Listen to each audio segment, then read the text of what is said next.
Just when you thought you paid enough taxes, well, you get taxed again.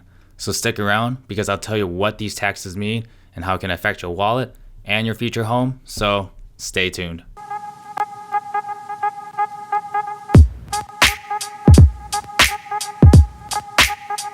What is going on, everyone? Peter Hang here, your DFW Realtor, with another Let's Talk Real Estate Sunday. On today's agenda, we have MUD and we also have PID. If you plan on buying a home in Texas, then you may have heard of these two acronyms from either your realtor or a new construction builder. These taxes are becoming more common in newly built communities as Texas continues to grow with everyone pouring into the state. So now let's talk about how you can tell the difference between these two taxes and what you should expect to pay. And with that, we'll start with the MUD tax. When you hear the word MUD, what is the first thing that comes to your mind? Dirty? Messy? Well, MUD is exactly that. It is a land developer's alternative way to finance all the first world necessities to be routed to a new community that's beyond city limits, such as water and sewage drainage, as well as paying for the upkeep to maintain and run it all. There is a possibility that this tax goes away if the city decides to take it over and pay off the debt that was used to build up the infrastructures to begin with. But regardless if the city pays it off or not, the tax will decrease over time as the debt for the initial startup cost gets paid down. And once it's all paid off, unfortunately, you still have to continue to pay a smaller rate to keep these infrastructures maintained and improved, just like any regular populated area. And keep in mind, having a MUD tax doesn't mean that you don't have a water or sewage bill. You still have to pay for those utility services on top of these taxes, just like anywhere else. Now, since we're talking about money, you're probably wondering what the rates you're expected to pay for this tax and how often you should pay it. Honestly, there's a wide range. I've seen anywhere from 56 cents to $1.50 per $100 of the total property value.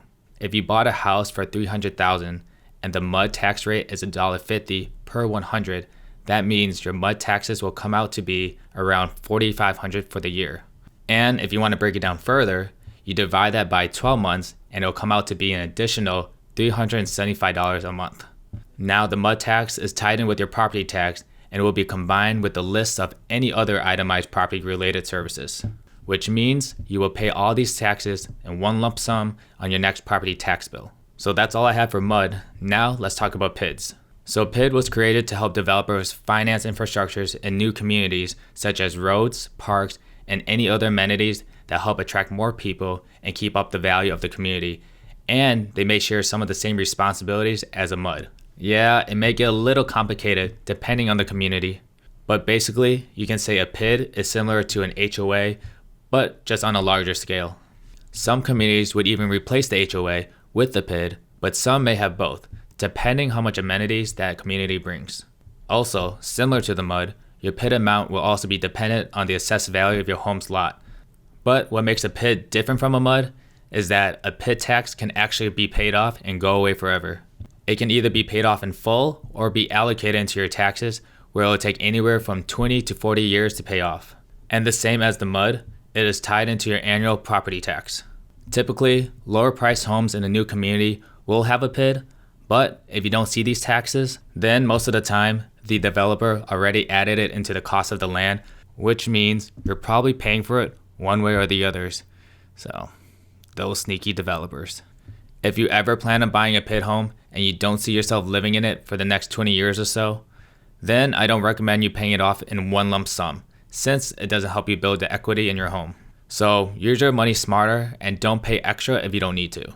If you move before the PID is paid off, the next owner of the home will take over the remaining payments until it's passed on to the next person, to where it's eventually paid off. Now, the only reason why I could see someone paying off the PID early is that when it comes time to sell the home, it'll be much easier to market and sell it quicker if you're the only home in the community that doesn't have that extra tax. But if you still decide to move into a community with a PID or a MUD, there is a silver lining, because both of these are tax deductible, unlike an HOA, which is not. So keep that in mind when it comes to tax time to get as many home deductions as possible to make home ownership much more affordable. So let's recap. How I remember the difference between a MUD and a PID is that MUD is gross and dirty and got everything started to make the area livable, while PID is bougie and hip, making it look pretty and meant to improve the community as time goes on. But that's all I have for today's video. Contact me with not just real estate, but any life goals, and together we'll develop a plan to get you on track to where you want to be responsibly and with the least path of resistance. So thank you again, and I'll see you guys in the next video.